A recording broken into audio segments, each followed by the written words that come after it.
Think you know the Brooks Ghost?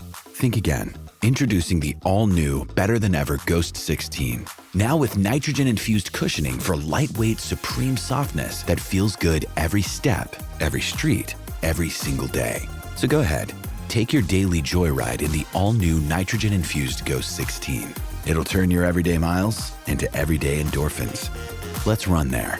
Head to brooksrunning.com to learn more.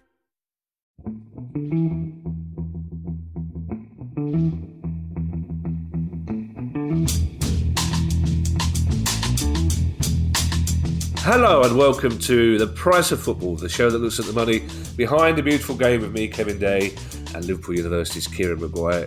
Kieran, it just seems like moments ago rather than yesterday that we were blethering on about Captain Mannering and Private Godfrey, my favourite character in Dad's Army, but a lot's been happening in the past fictional 24 hours. I think our listeners have seen through that, Kieran. They know what happens. We do an interview and then we pretend that we've done it after the pod we've just done instead of beforehand. And this interview, though, Kieran, is a really, really interesting one. For personal reasons, I found it really fascinating. Because we spoke to Ryan Briggs, who's the founder of a company called Finwell Training, but he's also part of the team who've created the not-for-profit community interest company Financial Wellbeing Within Sport, CIC, who aim to get to young footballers, young sports people early on in their career and talk to them about the importance of financial management and the potential pitfalls of not doing so. And this is what he had to say.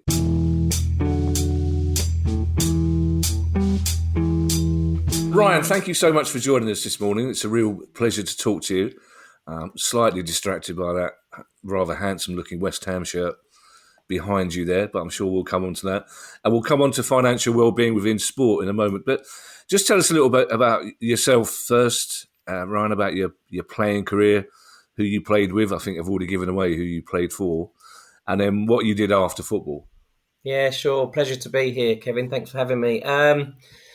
It seems a long time ago now, to be honest, if I look back. But like lots of young lads and girls now, you know, football was all I knew and all I wanted to do, really. So had the dream of becoming a professional and worked hard and you know, played every day and managed to get picked up from an early age and was at a few clubs, really, like you have now. I was kind of training at Chelsea and Millwall and Crystal Palace, but then signed for West Ham. I think I went to West Ham about the age of 10 and spent the best part of 10 years there and went right the way through the infamous academy set up. And quite funnily, actually, saw quite a lot of players that actually went on to make it and do really well, not get taken on and you know, not progress.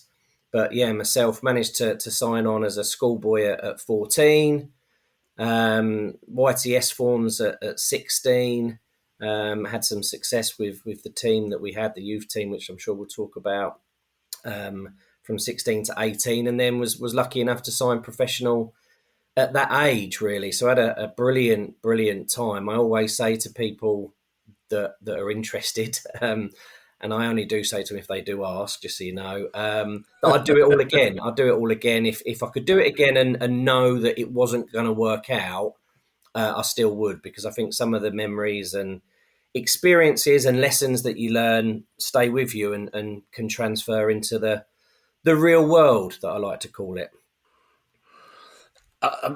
You had some success, as you mentioned. That you won the FA Youth Cup in 1999, I think, with West Ham, which is... So if you don't mind me asking, if it's not too painful, what happened to end the football journey? Yeah, we did have some success. We won the FA Youth Cup. We had a great team. You know, we had a fantastic team. We had the likes of Joe Cole and Michael Carrick. Jermaine Defoe was the year below. Wow. Ahead of us, just a couple of years, was the likes of Frank Lampard and Rio Ferdinand and some other brilliant players. I obviously taught, you know, Joe and Michael everything they know. We was all in midfield together. I let them go off and enjoy the careers that they've had. They don't phone me too often to thank me anymore, but, you know, that's fine.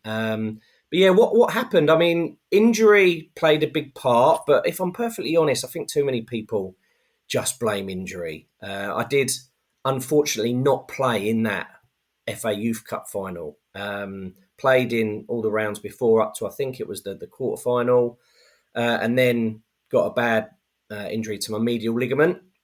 Tried to come back too quick, if I'm honest, to try and obviously play in the next rounds, and then just it completely went just on the training ground. I blame Terrell Forbes, if you know that name. Hopefully he'll listen to this, because he was just far too strong in the block tackle when it done my knee in. But yeah, so watched the final from the sides, and I don't know, maybe if I had played in that, things might have been different. It was a massive shop window, you know, it was live on Sky Sports. It was in front of a sellout crowd at Upton Park at the time.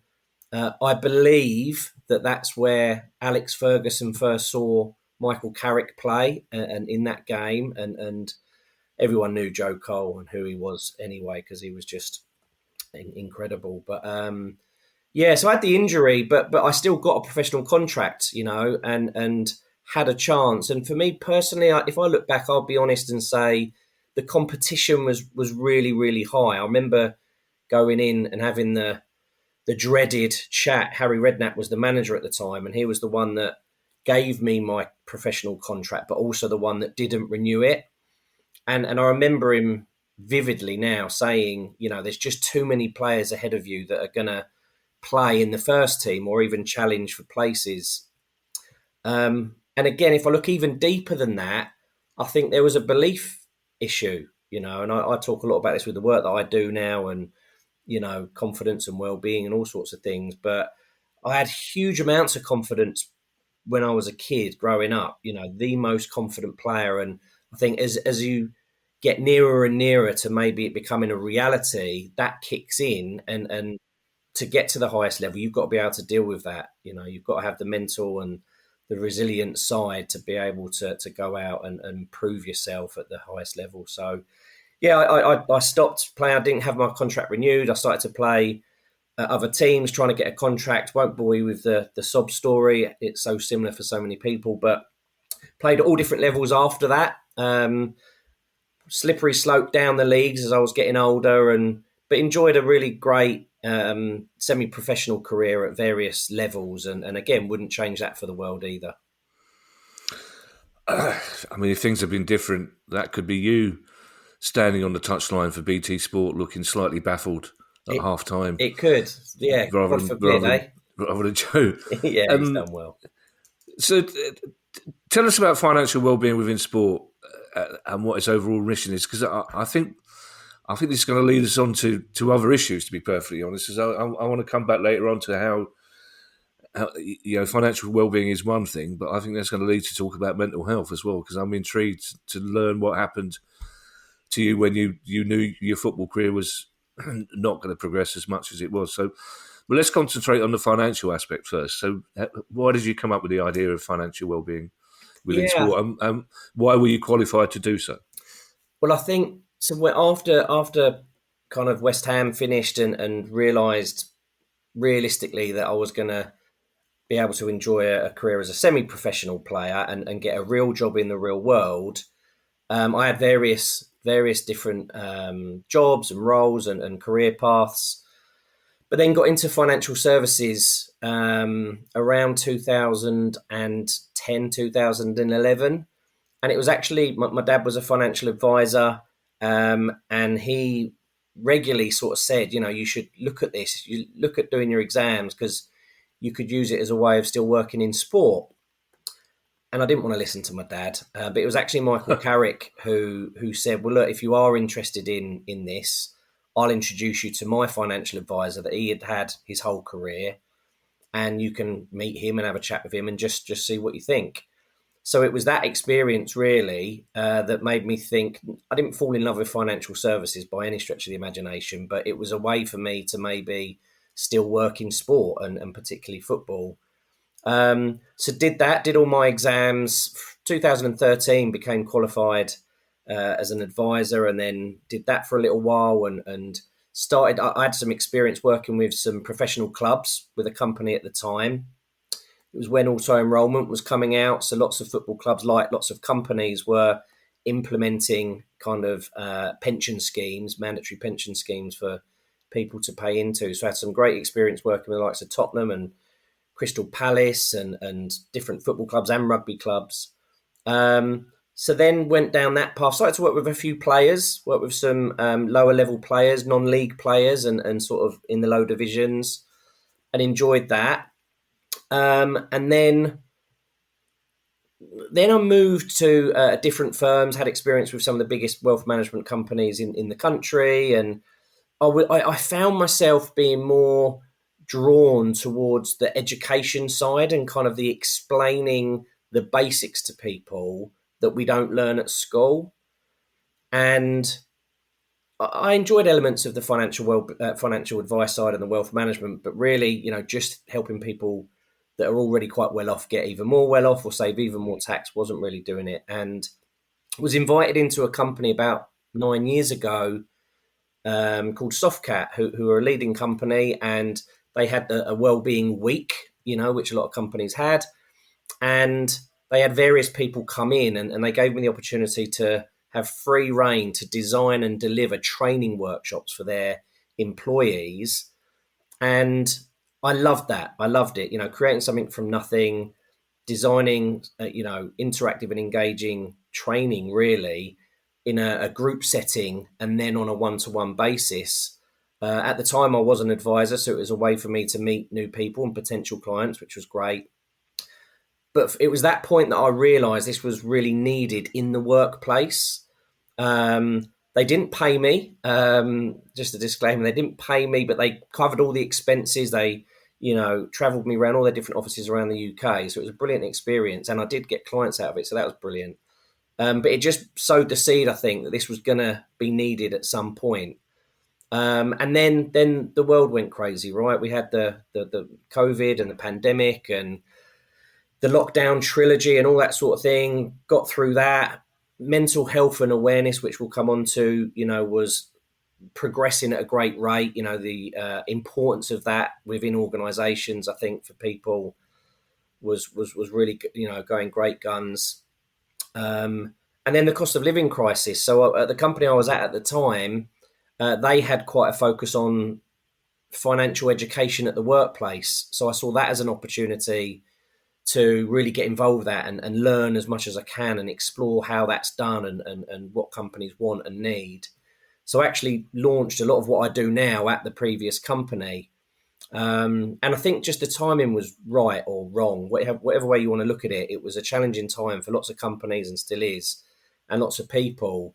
And there's just this need to be educated. As I said before, we don't learn the basics at school.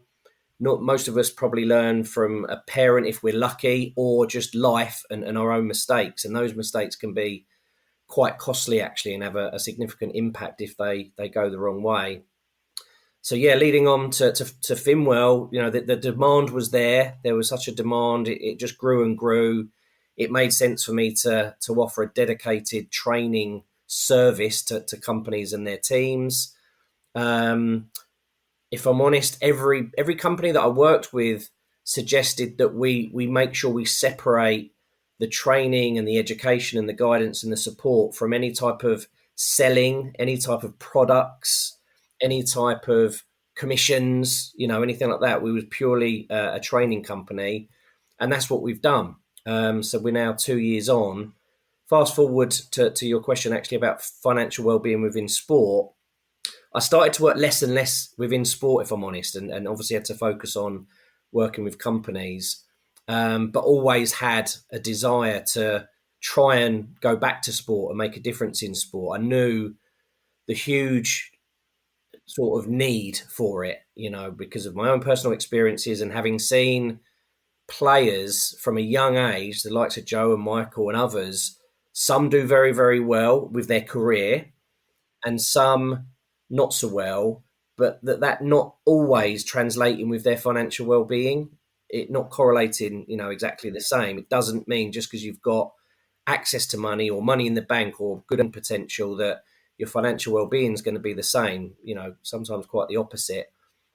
So I kind of said to myself, I'd only go back and start working within sport if I had the right people around me, the right connections, because I've just seen so many people try and use it or see it as a bit of a cash cow, and it's an easy thing to get into. They see the glitz and the glamour and the money that's involved, and that didn't really appeal to me at all. I wanted to do it the right way, for it to be education based, and use some of the lessons we've learned from working with the corporates, but completely understanding that it needed to be approached in a different way that would be right for sport, because it's very different to the corporate world, as we were saying before. It's a standing joke on the pod, Ryan, that I'm a financial idiot. My mind doesn't, the excuse I use is that my mind doesn't work that way, and I let other people sort out the mess that hurts. But how do you go about explaining then to young footballers who think they're immortal? You know, the idea of them one day not playing football, even though your experience is very different, as far as they're concerned, they're going to be Premier League footballers, European footballers, make a load of money, retire happily. How do you begin to explain to them that what you're doing, what you're telling them, is really important? Because I wish somebody had said that to. I wish somebody, when I first became freelance in my mid-20s, left a really nice career with a regular salary. I wish somebody had sat me down and said, mate, the rest of your life you've got to be much more sensible with money than you're going to be. So how do you go about that with those untouchable kids? That's the challenge, right? That's the challenge, because and you mentioned it there. It was the same for you in your field. It's the same for people that we work with in construction or retail or hospitality or the legal sector or now sport. And I think the challenge is the same. You've got to be relatable first. The approach is so important. How you try and deliver this message and communicate this jargon-filled world of finance and money that has huge stigma and taboo attached to it, and sometimes shame and all of these emotions that we just suppress, really, especially as men. So that's the challenge. And if I just think back, that was me. I remember we had financial advisors coming in when I was at West Ham. So nothing's really changed, and trying to tell us the right things. They had all the good intent, trying to tell us to be sensible. But I didn't listen at all. And my dad was a financial advisor. I didn't really listen to him either. So I think that's the challenge. How do we do it? I think various ways. Being relatable as much as possible, getting rid of the jargon, not trying to put people off, even not going in and saying, oh, if you're not going to make it, or scaring them. I don't know if the scare tactics work. I think it's just trying to promote a more positive image of a footballer or a sports person in any field that is focused on their sport but is also smart. And I think you see that a little bit in other industries, the music industry, for example. And I think drawing parallels to that, the smart rapper or music artist that not only sells out stadiums but also has businesses and educates themselves to a sufficient level to be able to make informed decisions about their money, and understanding that actually financial well-being and mental health and general happiness and contentness comes from that it's there's nothing wrong with liking nice things. And I always say this, there's nothing wrong with treating yourself and rewarding yourself, because you do have to sacrifice an awful lot and deal with a lot within professional sport and elite sport. But having an understanding of what's actually going to make you happy and keep you grounded, I think is really important as well. I think having role models, so it's not just me telling them, having people their own age. So we're really, keen on partnering with people within sport that are currently doing a good job and could be role models or ambassadors of this.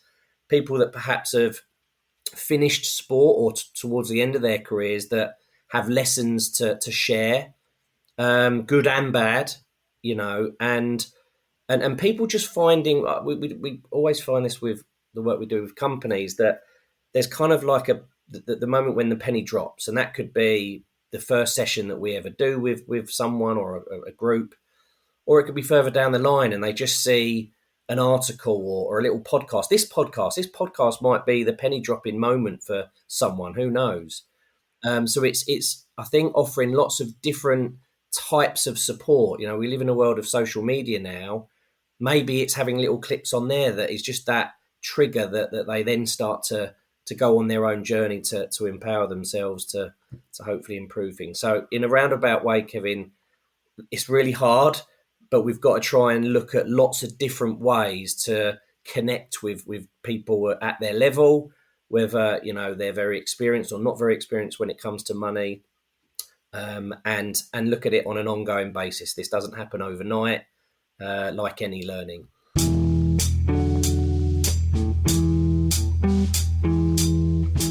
This episode of The Price of Football is brought to you by the AI-powered workspace Notion. I need Notion on a day-to-day basis. I've always got 10 things to do and I've always got people shouting at me. So Notion helps me to organise myself. It turns knowledge into action.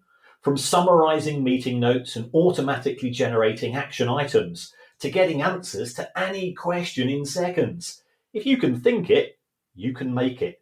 And Notion is for everyone. Whether you're a Fortune 500 company, a freelance designer, starting a new startup, or a student juggling classes and clubs. And if you're any of those things, you can try Notion for free when you go to notion.com/priceoffootball. That's all lowercase letters, notion.com/priceoffootball, and start turning ideas into action. That's notion.com/priceoffootball. Hi, I'm Steve Lemack, and every week I'm joined by Music Ally's Head of Insight, Stuart Dredge, on The Price of Music, the weekly podcast all about the money behind the music industry. In each episode, we discuss the very latest goings-on in the music business and dig into the finances behind the big stories. So whether you're a music lover who just wants to know more about what really goes on in the industry, or you're an aspiring musician, manager or label owner who wants some inside knowledge on how Spotify's financial model really works, or what the future holds for independent live music venues, this is a show for you. Subscribe to The Price of Music in your podcast app now. See you soon.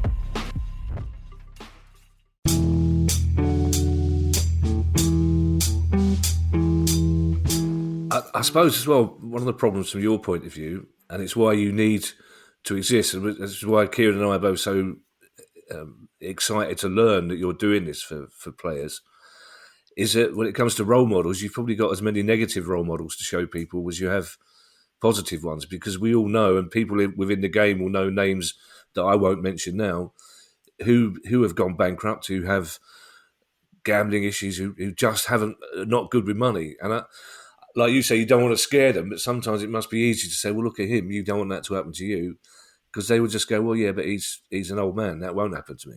Yeah, well, I'd actually say that it's harder to find the positive role models, because the stats, we both know the stats of people within sport, let alone football. I think it's that balancing act. It's the balancing act of just meeting people at a level, whatever age they are, treating them with respect, and sharing the information and trying to empower them. We're not trying to talk down to them, or we're trying to just share this information if they want to take it. You can't force people, but if you go about it in a positive way and let them know that there's absolutely nothing wrong with wanting to concentrate 100% on their sport, but while you're doing that, doesn't it make sense to be the smart footballer or the smart athlete as well? And I think getting whether it's celebrity buy-in or role models in that way, whatever needs to happen is really, really important. Like we say, from the positive side, some positive case studies and role models, as well as maybe the negative lessons to be learned as well. And are you giving them practical lessons as well? Are you teaching them how to open bank accounts? Are you telling them about ISAs? Are you saying that they need an accountant? Or is it just a kind of more holistic, be careful with your money sort of approach? Be careful who you offer to help with your money sort of thing. Maybe point out that their brother might not be the best person to look after their doge. Is it that sort of level of care you're offering? There's two sides to this. There's the pure education side, okay, which lots of organisations do, which is that, how do you open a bank account? How do you understand your pay slip? How do you know what credit's all about or deal with debt? And all of these things that we need to know about, again, that we don't learn about at school. So that's half of it. And that's a challenge in itself. There's a huge amount of life stages that you're going to need to know more and more, right? As you go through getting onto the property ladder and having a family and trying to invest for different things and retirement plans, a whole host of things on that side. But then there's also the other side, which is as important, if not more important, which is all about our relationship with money. And this is where we start linking into mental health and psychology even. And this is the side that I find personally fascinating.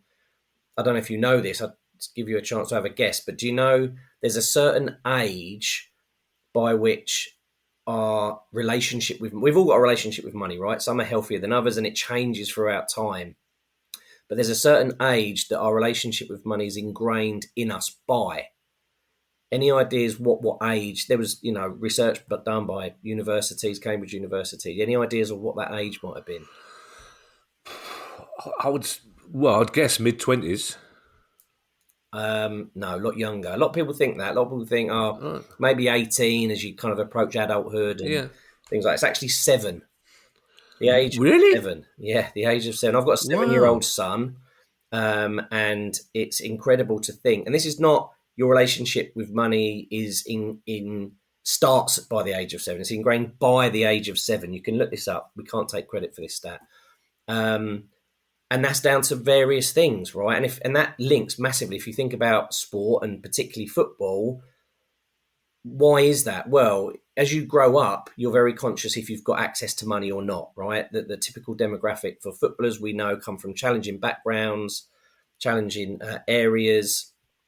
So they might not have access to money at an early age. Is money talked about in the household with their parents, carers, family members? Probably not, definitely in the UK. Are they given access to money from an early age to learn the value of money, pocket money and spending money? Or now it's even harder. My son thinks that you just need daddy's bit of plastic in his pocket and you get whatever you want. Or even now the phone, you don't even need the bit of plastic anymore, or the watch does it, So all of these things combine to build up our own relationship with money, which is fascinating. The positive side of it is that it can change. It's not kind of hardwired in and that's it. My son's not, doomed with all the efforts that I've tried with him, but it can change over time. But that's the other side of it. So we've got to focus on that and understand, like our mental health and our upbringing and our backgrounds, so similar. That's what leads to our attitudes towards money, our behaviours, our biases, our beliefs, and our decisions ultimately. And this is not just sport. We sort of talk about this with companies across the board. You think about why you are like you are with money, and it's a huge part of your life. I find that really fascinating, Ryan. I'm from a normal South London working class money. Dad got paid every week in cash. We had just not a hard luck story. We had a nice little flat, and we always had food on the table. But my mum's attitude to money was, as soon as money appeared, she spent it. Basically, whereas my dad was much more careful with money, and quite clearly, I observed the wrong parent because I absorbed my mum's attitude to money, and that would have been from an early age. It's like literally, if I ever got some money as a kid, I'd be straight up the shop to buy model soldiers with it. So I find that the fact that at the age of 7, our relationship is set. But I'm particularly interested to learn whether you're only talking to younger players, because another of the things that Kieran and I talk about quite a lot is the fact that even now, players leave the game at the age of 35, 36, and still probably haven't got the tools they should have, considering that the rest of their life they've got more time, God willing, not playing football than they've had playing football. And you still hear so many players who go, it came as a complete surprise to me. I had to retire from football. I still didn't know about money. So are you talking to players of all ages? Yes, in a word. And that's really important as well. I think there's a lot of, as I said before, a lot of companies genuinely trying to help footballers, and they make this big thing that it's, focused purely at footballers. And I personally don't think that needs to be the case. I think treating young footballers like adults, there might be different topics and themes that we need to cover and include, but it's right the way through. Financial wellbeing within sport is just that, and it's not just for footballers and not just for certain people of a certain age. So our aim is to help anyone connected with sport, connected to the club. That can be the staff, that can be academy players, it can be professional players, if they'd be willing to listen, not a problem. Connected to the community as well. We've got a very much, obviously, a charity and community angle. So no, this isn't something that stops at a certain age, and I think we've got to recognise certain challenges, specifically within sport, and that is one of them. The life after sport is so important, and that transition, I found it really, really hard to transition into to the real world and into to the corporate world and getting a real job. And even then, the pressures that come throughout life, having children and a family and ups and downs, there is no kind of straight level line. You've got to almost expect the ups and the downs and build your financial resilience just like you would any other resilience. You hear a lot of brilliant performance coaches and psychologists talk about resilience in that way. It's exactly the same when it comes to our finances. We've got to build up the buffers and be able to maybe withstand a bit of a blow, because you can't get through life without one. I'm sort of testament to that. I want to come back to that charity and community angle in a moment, because I noticed yesterday, reading about what you're doing and what you're trying to offer, you have links with quite a few mental health charities. How do you go about trying to explain to people who have currently got a bit of money, for the most part? How do you explain to them the link between financial well-being and mental health? And we know, if you remember the Stan Collymore, when Stan Collymore talked about being depressed, and it was almost primitive. It wasn't that long ago, but the tabloid talk sport outrage going, how can this bloke be suffering from depression? He's rich, he's playing football, and of course, the fact that you've got some money doesn't necessarily make you happy. But I'm freelance. I live in a family of freelancers. I've worked in entertainment most of my life. There are times when we're skint, relatively, compared to other people. But there are times when you're looking at them. And I prefer the times when we're not skint, to be honest. They're better times. They are much better times. I've never believed in the starving artist in a garret idea that you can only create stuff when you're skint and freezing. I don't believe that. But how can you explain that to young people? How can you explain the obvious links between financial well-being and mental health? Yeah, I think so much good work has been done in the mental health space. Like you say, it wasn't that long ago that this seemed new, and the terminology and the language that we might have used was very, very different around mental health, around depression, anxiety, stress, even suicide and suicide prevention, which I'll talk about, is a key element of this. So a lot of the work's already been done. It's just about linking, I think, maybe one of the main drivers of all of that stuff being money. And once people can understand that, big percentage of people's worries, especially at the moment, sport, non-sport, football, whatever other sport you care to mention, money is the answer to most questions, unfortunately, good and bad. So I think linking it and explaining about what we've already talked about, that we all have a relationship with money and that's what's important to focus on, is a starting point. But then it's ongoing. There'll be different challenges along the way that will need different elements of education, different elements of support, and maybe even advice. But again, it's very, very important to get the right people around you, surround yourself with the right type of mentors and teachers and specialists that can help you, stay on the right path. But again, not easy.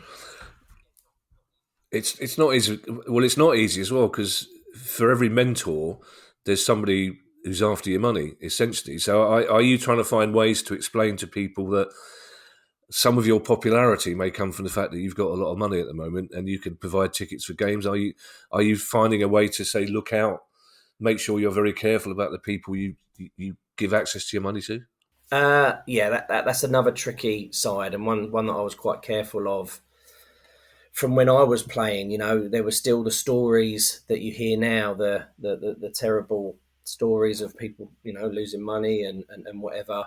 That's a part I think that has come on, and I think a lot of the player liaison officers and welfare officers within clubs are doing a good job to explain the dangers of this and the position that young sports people, footballers might be in.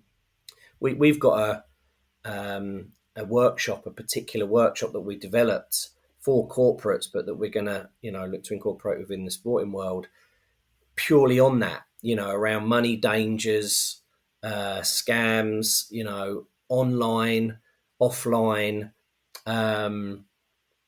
dangers around addictions, gambling. That just opened. That's a podcast in itself, Kevin.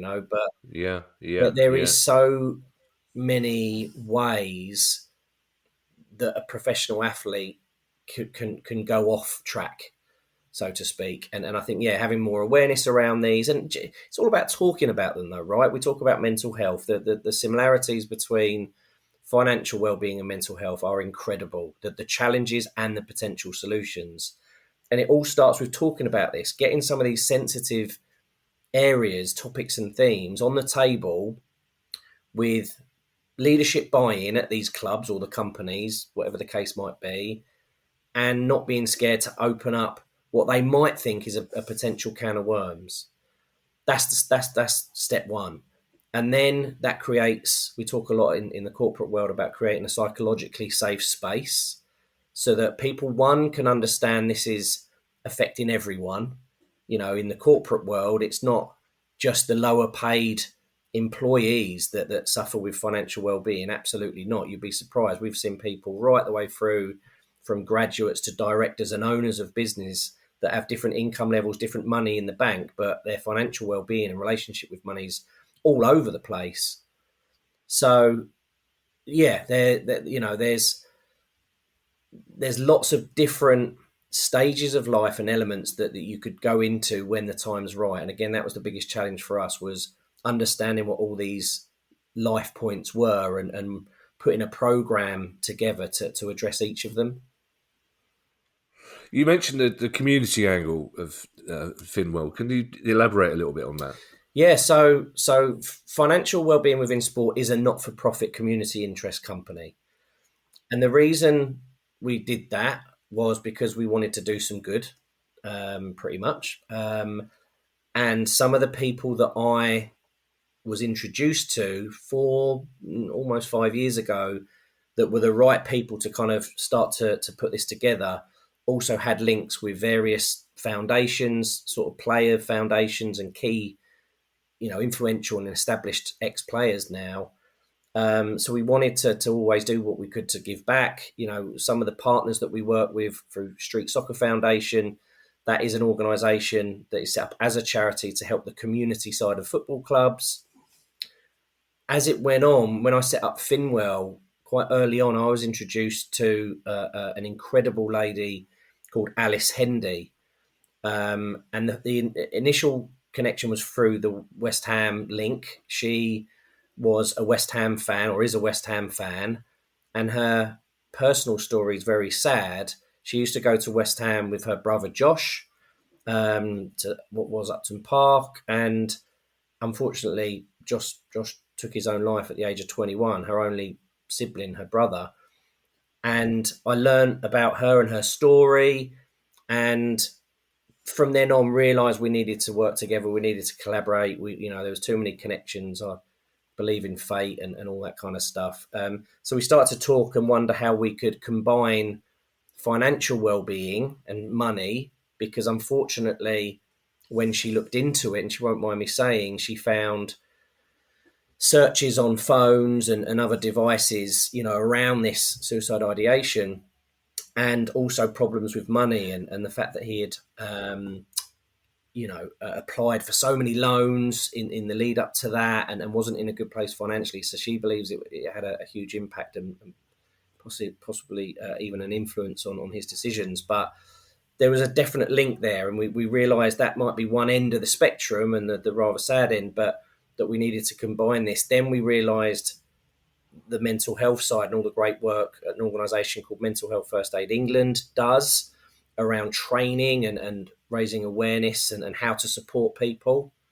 So we combined all those three areas really, and that's what financial wellbeing within sport is. It's looking at education around all three areas: financial wellbeing, mental health, and suicide prevention within sport. And if we can raise some money for some of these charities, along the way, then all the better. Forgive my ignorance, Ryan, but a community interest company isn't the same as a charity, or is it? No, it's not. It's not a charity. It's a non-profit making organisation. It can become a charity, I believe, but again, there's lots of paperwork and accounts and audits and all that sort of stuff. So it's set up to support specific communities or demographics or groups of people. So this being people connected to sport. This is a really interesting topic, Ryan. I'm fascinated by what you're telling us this morning. And I've just got a couple of other questions. Are you working directly through clubs? Are you working through the FA, or is it a mixture? A mixture, yeah. I think we're still quite early on in this journey. Like I say, we've not set out to earn loads of money or work with the top footballers who are earning the most money. We can take our time with this. We've learned and had quite a lot of success within corporates with Finwell, which is my company. And really what we want to do is just start to open up conversations with clubs, with agents, with the PFA, with the Premier League, with the other leagues, with other sporting bodies that represent other sports, to introduce this in the right way and make an impact. It's so important that we get it right. And I think combine the three areas that I've mentioned, and they, whoever we work with, almost becomes partners of financial wellbeing within sport rather than clients, because this is such a big area.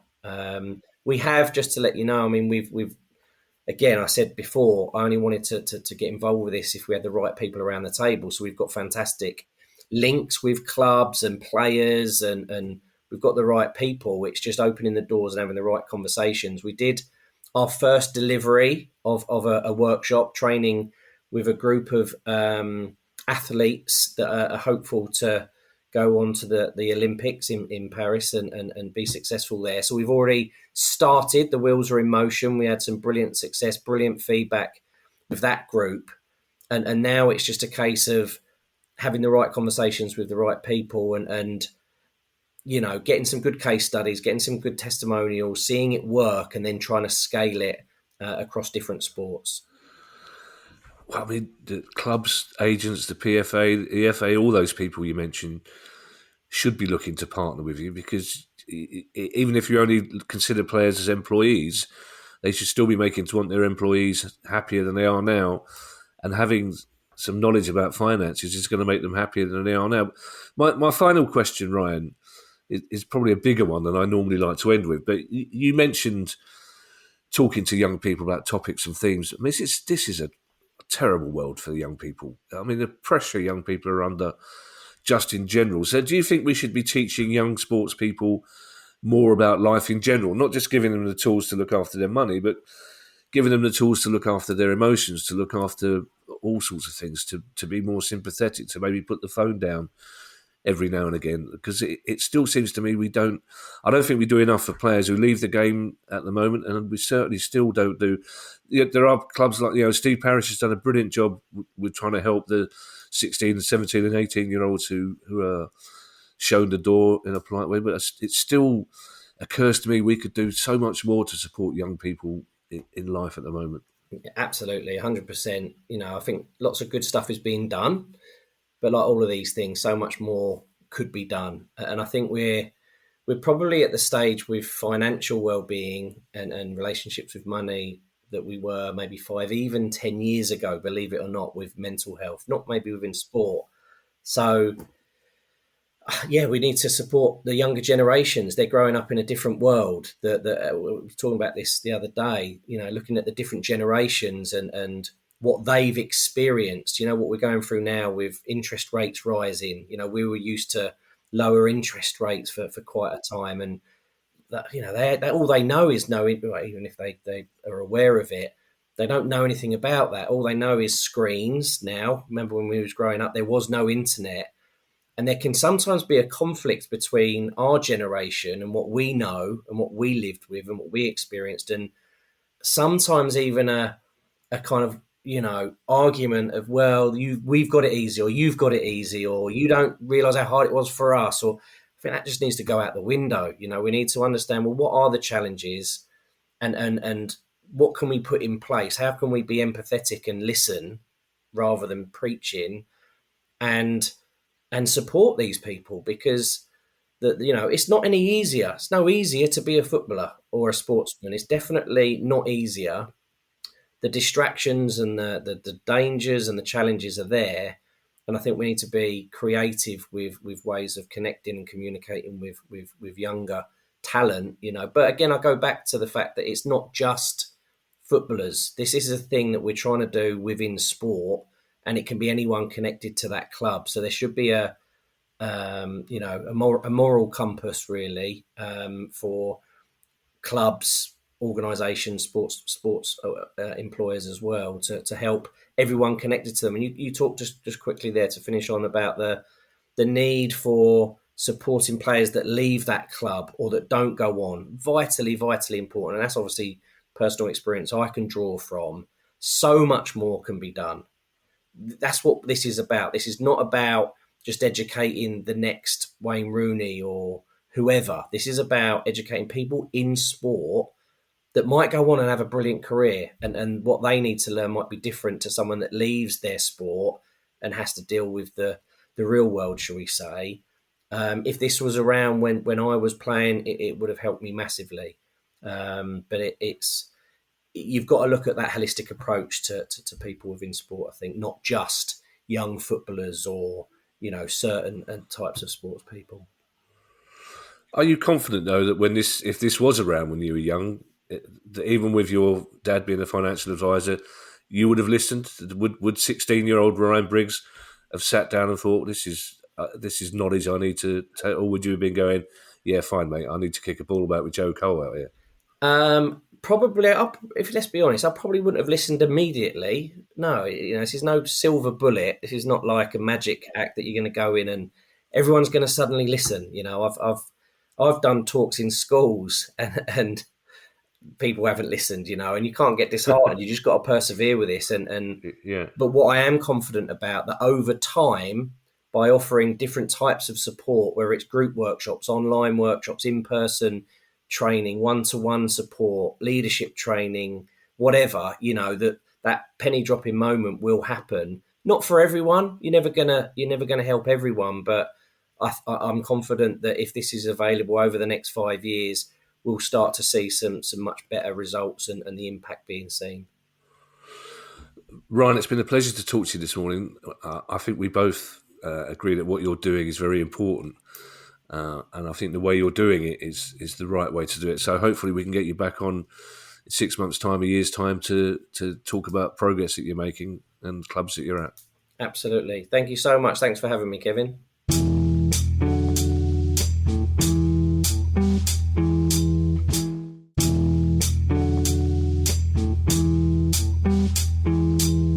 Kieran, we mentioned the fact that it's a standing joke on this pod that I use the excuse, my mind doesn't work that way, but finances baffle me. But I was absolutely fascinated by what Ryan had to say, in particular that concept of the age at which your relationship with money is kind of settled. Yes, that took me aback. I mean, but if I go back to when I was 7, and don't get the violins out here, we were not a well-to-do family. I think when I was 7, I was still living in Bermondsey. There was me, my mum, my dad, my nan, 2 uncle, including Uncle Terry, and my auntie as well. And we all lived together in next to no space. So my attitude towards money has always been, if ever I make any, I hold on to it. I've always been obsessive about paying down debt because, and again, my mum and dad were absolutely brilliant for me, but we never had a single holiday. We didn't have a car. A big day out was going to Clacton. That was the excitement of the year. And you might do that. That would be once a year. So I think he's absolutely right. I've always wanted to earn more money simply because I didn't want to be in that situation when I grew up. And you can see how that does manifest itself on people as they go through life. Yeah, interesting that Ryan's background, we're both, I'm South London Anglo-Irish, you're South London Irish, and it turns out that Ryan's half Bermondsey, half Irish, so wheels within wheels. But it's really interesting. I like the fact that he acknowledges how difficult it is to get into the heads of 16, 17, 18-year-olds who think they're both invincible and immortal. But all you can do is give them the tools, can't you? You can just give them the directions to face it, and hopefully they will take those directions. Yes, you're absolutely right. And I think it was the PFA who put out a report, I think it was a few years ago, that 40% of players were bankrupt or facing financial insolvency issues within 2 years of retiring. And that's because as individuals, doesn't matter what your job is, you get used to a lifestyle. And it's very difficult to reacclimatize that lifestyle to one where there's substantially less money coming in. So if it changes people's attitudes, and what I think he's absolutely right, he's allowing people to knock on the door. He's saying this may not affect you now, but we'll come back in 6 months or 12 months. And if it creates a trickle, which then becomes more of a stream of players that do become more financially aware and more financially literate, that can only be to the benefit. We've seen high-profile players of the year, international players, be declared bankrupt in the last 12 months. And I don't think it's right to name them, but you don't have to do too much Googling to find out. Because during their careers, as Mike Tyson used to say, I had a friend for every dollar I earned. The minute I retired, your agent drops you, your sponsors drop you, and life's very, very different. Yeah. Thank you to everyone who's donated to the pod via our Patreon page.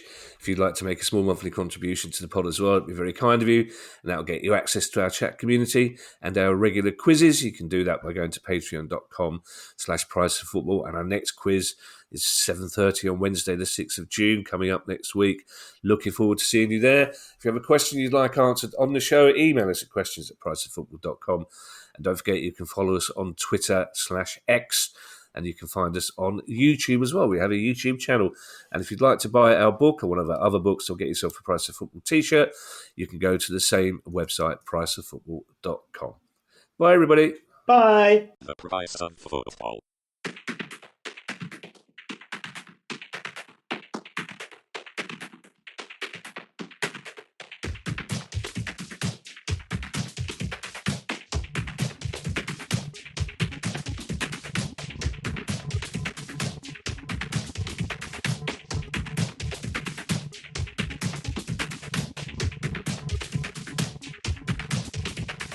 The Price of Football.